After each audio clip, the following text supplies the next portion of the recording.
A Caixa Econômica Federal segue com o calendário de pagamentos do auxílio emergencial de R$ 600.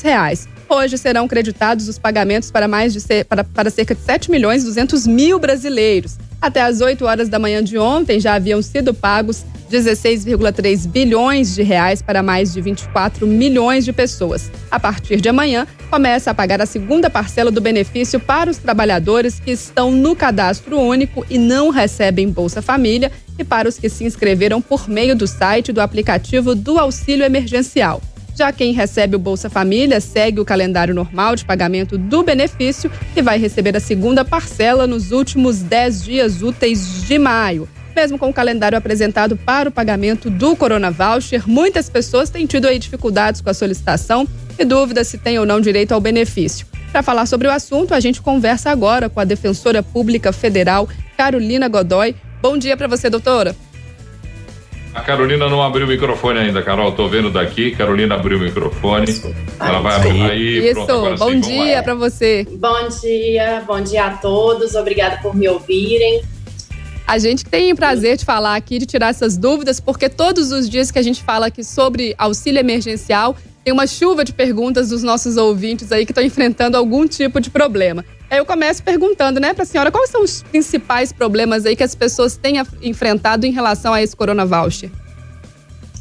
Olha, o que a gente percebeu é que a maioria das pessoas que tiveram o cadastro não validado são aquelas pessoas que têm alguma divergência no CAD único, no cadastro único. Porque para receber o benefício, ou a pessoa já tinha um cadastro neste CAD único, ou ela vai se inscrever, apresentar um cadastro por meio do aplicativo que o governo disponibilizou, do auxílio emergencial. E em alguns casos, o que pode acontecer é de haver divergência de informações. Isso para aquelas pessoas que, claro, preenchem os requisitos. Nós estamos tratando aqui de hipóteses de pessoas que realmente têm os limites de renda, que se inserem dentro dos limites de renda previsto na lei. Existem, claro, algumas pessoas cujo benefício foi negado devidamente porque, de fato, não se enquadram nos requisitos legais. Mas, em geral, quem teve o benefício indeferido e que não recebeu ainda, tem algum problema cadastral. E como que faz para resolver? Desculpa, Paulo, pode falar. Não, é só ela falou do cadastro único e as pessoas não entendem direito isso. O cadastro único tinham microempresários individuais, outras categorias profissionais, beneficiários do Bolsa Família, que já tinham cadastro único. Aqueles que fizeram o cadastro único passaram agora a fazer parte desse cadastro e o que pode negar um cadastro único? Olha, quando a pessoa ela vai preencher o cadastro único, lembrando que ele foi um cadastro criado para assistência social. Esse benefício que o governo está pagando, o Corona Voucher, ele é um benefício assistencial. Então, o foco dele, quando a gente fala de assistência, a gente fala de pessoas de baixa renda. E esse cadastro, então, ele necessita que todos informem a composição do grupo familiar, a renda de cada um daqueles integrantes do grupo familiar.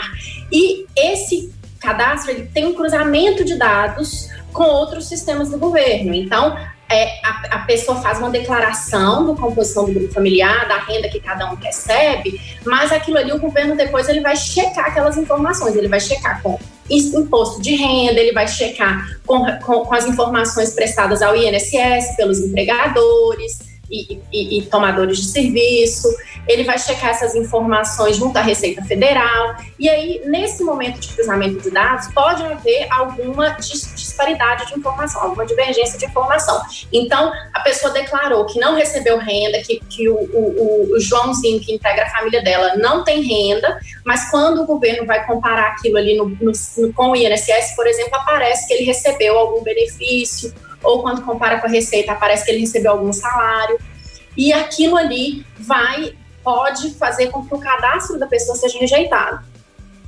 Bom dia, doutora. Oi, pode completar, por favor. Só concluindo, aquelas pessoas que não tinham o cadastro único, que fizeram agora, elas vão sim fazer parte vão integrar essa base de dados do governo, E lembrando que não basta só a declaração, que o governo ele vai validar essas informações. Então, não adianta a pessoa ela se iludir achando que ela pode informar uma renda negativa, uma renda zero em alguns casos, e porque aquilo ali vai ser conferido também. Doutora, primeiro, desculpa te interromper, aqui é o João Henrique do Vale.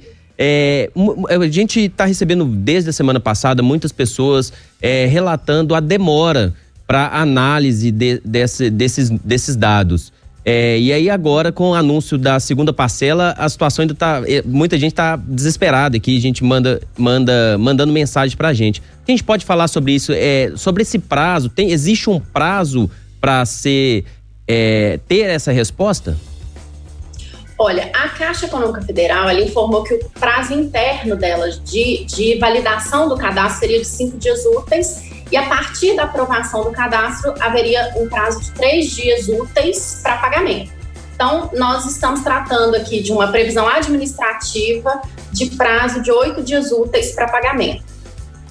Alguns casos, esse cadastro ele é validado com uma celeridade muito maior, né? Muitas pessoas não precisaram aguardar 8 dias úteis para começar a receber o benefício.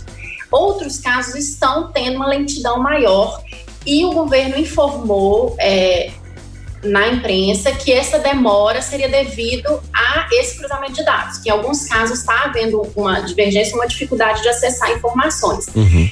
Essa situação de demora é uma hipótese que a gente ainda está observando, não temos ainda um posicionamento certo sobre o que está levando a uma demora maior em alguns casos. É algo que as instituições públicas que trabalham na assistência do público-alvo do Corona Voucher e também na defesa dos direitos humanos, elas precisam ainda apurar junto ao governo o que está acontecendo, por que há essa demora maior.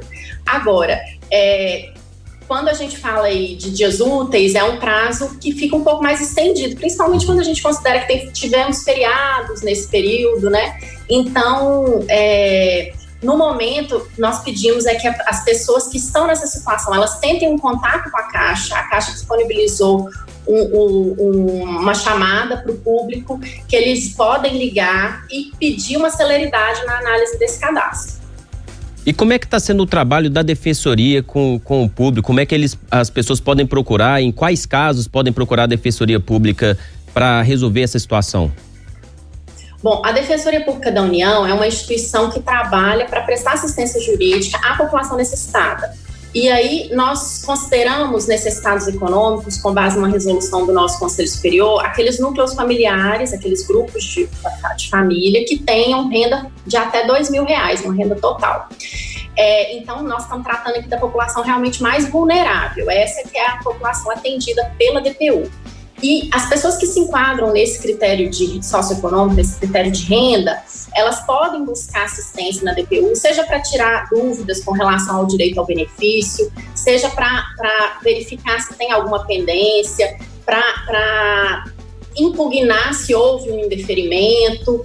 Então, para tirar todas essas dúvidas, o que a pessoa que se enquadra nesse critério deve fazer é ligar. Nós temos hoje 3 canais de atendimento durante esse período de pandemia. Nosso atendimento presencial, ele está suspenso. Então, nós não estamos mais atendendo dentro da unidade o público, em razão, claro, da necessidade de prevenção, de isolamento social. Então, a ideia é que a pessoa consiga procurar a Defensoria Pública nesse período sem precisar sair de casa. E, para isso, ela tem a possibilidade de usar o telefone. Nós temos 2 números. Eu vou falar esses números agora. É o 31 97 593 0809 e o 31 98 408 3919.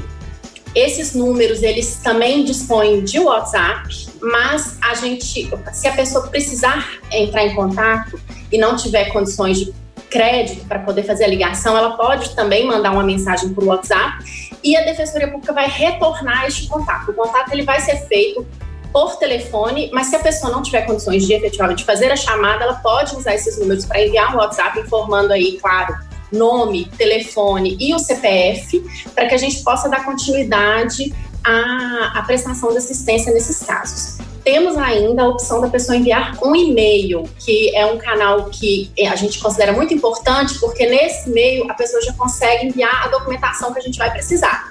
Lembrando que a gente, claro, no primeiro contato sendo telefônico, nós vamos prestar as orientações e informar a documentação que ela precisa providenciar. E aí, com o envio do e-mail, a parte interessada, ela pode desde já, enviar a documentação, que são os documentos pessoais dela, as telas do cadastro, do CAD único, se ela já tiver, ou então do aplicativo, tirar foto do que aparece quando ela entra, ela acessa, se aparece que tem alguma pendência, se aparece que está em análise, isso é importante para a gente. Os comprovantes de renda. Então, extrato do imposto de renda que ela apresentou no ano passado, se ela tiver feito a declaração, ou então cópia da carteira de trabalho, contra-cheques, se for extratos bancários também podem provar essa necessidade econômica. E o e-mail, eu vou informar agora, é o plantaldpubh@gmail.com. Seria plantão, só que a gente tira o tio, então fica plantaldpubh@gmail.com. Muito Doutora bem. Carolina, uma grande preocupação de muita gente que está aí nessa peleja pelo auxílio emergencial, e a gente entende que realmente ele veio no momento em que as pessoas estão com extrema dificuldade. Muita gente está preocupada, por exemplo, se agora tem dificuldades e consegue regularizar o cadastro lá na frente. Essas pessoas receberão aquilo que tinham direito desde o começo ou só a partir do momento da regularização dos seus cadastros? Olha, a previsão do pagamento do benefício seria por 3 meses. Então, nós estamos tratando aqui de um benefício já que tem um período de tempo bem limitado.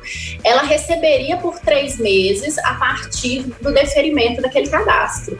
Então, não seria... tudo é uma questão nova para a gente. Nós ainda estamos lidando, esse benefício ele foi instituído há menos de um mês, então estamos ainda aprendendo algumas coisas sobre ele, mas a princípio o que aconteceria é que ela começaria a receber esse benefício e eu receberia por 3 meses.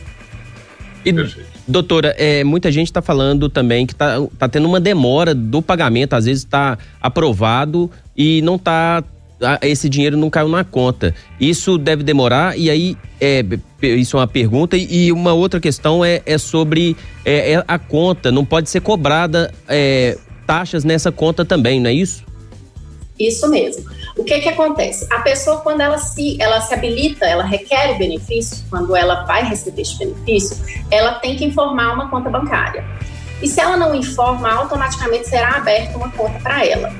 Então, o que pode acontecer é da pessoa ter informado algum dado bancário divergente, errado, e aí eles não conseguiram fazer o depósito desse valor, ou então foi aberta aquela conta e ela ainda não sabe nem como acessar essa conta que foi aberta automaticamente pelo governo para depósito do valor. Lembrando que sim, os bancos eles não podem cobrar tarifas nessa conta, bem como eles não podem cobrar dívidas. Então, aquelas pessoas que já tinham uma dívida bancária, que hoje, no momento, é uma realidade de muitos brasileiros, né? Nós vivemos um momento de crise, já passamos aí por uma crise econômica que dura alguns anos, e então aquelas pessoas que já têm uma dívida com o banco, na hora que elas receberem esse auxílio emergencial, o banco não pode retê-lo, não pode descontar nenhum valor para pagamento dessas dívidas existentes. Muita gente aqui com dúvida também, quando fala da renda familiar, né, que precisa ser de até 3 salários, o que é essa renda familiar, o que conta aí na hora de fazer esse cálculo? Contam os rendimentos de todas as pessoas que moram com aquela pessoa. Então, inicialmente, seriam aquelas pessoas que integram a família e coabitam juntas, que vivem na mesma casa. Então, normalmente, é marido, mulher, filhos que não são casados e que vivem ainda com os pais. E aí, a renda dessas pessoas, ela é somada, bruta, é uma renda bruta, lembrando. Ela é somada e ela não pode ultrapassar 3 salários mínimos, e também tem um critério per capita que é de meio salário mínimo. Então, somando tudo e dividindo, não pode dar mais de meio salário mínimo per capita também.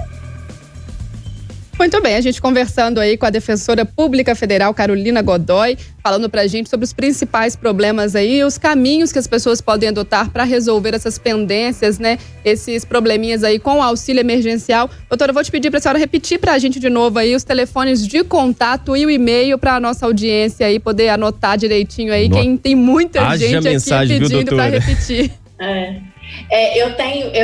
Eu vou repetir, só antes eu queria deixar uma informação aqui que ela é muito importante. A Defensoria Pública da União, ela infelizmente, ela não está instalada em todos os municípios do Brasil. Pelo contrário, nós ainda temos uma carência enorme de defensores. É uma luta mesmo que nós temos aí para chegar à população mais necessitada. E infelizmente, então, nós em Minas Gerais, a gente tem sede em Belo Horizonte, Juiz de Fora, Montes Claros, Uberlândia e Governador Valadares.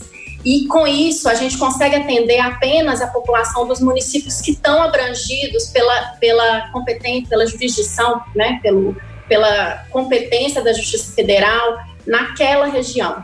E aí, no caso de pessoas que moram em outros municípios que não estão abarcados dentro dessa atribuição da Justiça Federal, dos locais em que a Defensoria Pública tem sede, eu não sei, caiu? Não, pode continuar falando. Pode continuar. Nos locais em que a Defensoria Pública da União tem sede, então as pessoas que moram fora disso, infelizmente a gente não consegue adotar medidas mais concretas. Elas podem até apresentar alguma dúvida, se for possível nós vamos prestar esse atendimento, mas a gente não tem atribuição para fazer a efetiva defesa dessas pessoas. Então temos uma limitação territorial aí pela própria carência de recursos e ausência de interiorização da Defensoria Pública da União. Repetindo, vou passar agora os telefones e o e-mail, conforme solicitado. O código de área 31 97593 0809 e 31 98 408 3919. O e-mail é plantaldpubh@gmail.com. Tudo bem, então, a gente passando esses contatos aí para nossa audiência, muitas participações, a gente espera que a gente tenha conseguido esclarecer aí as principais dúvidas, não dá para atender caso a caso aqui, mas a gente agradece aí a participação da nossa audiência e agradecendo muito também o seu tempinho, viu, doutora Carolina Godoy, foi muito importante para a gente aqui esclarecer essas dúvidas sobre o Corona Voucher. Muito obrigada pela sua participação aqui no Central 98. Obrigada a vocês, um bom dia a todos.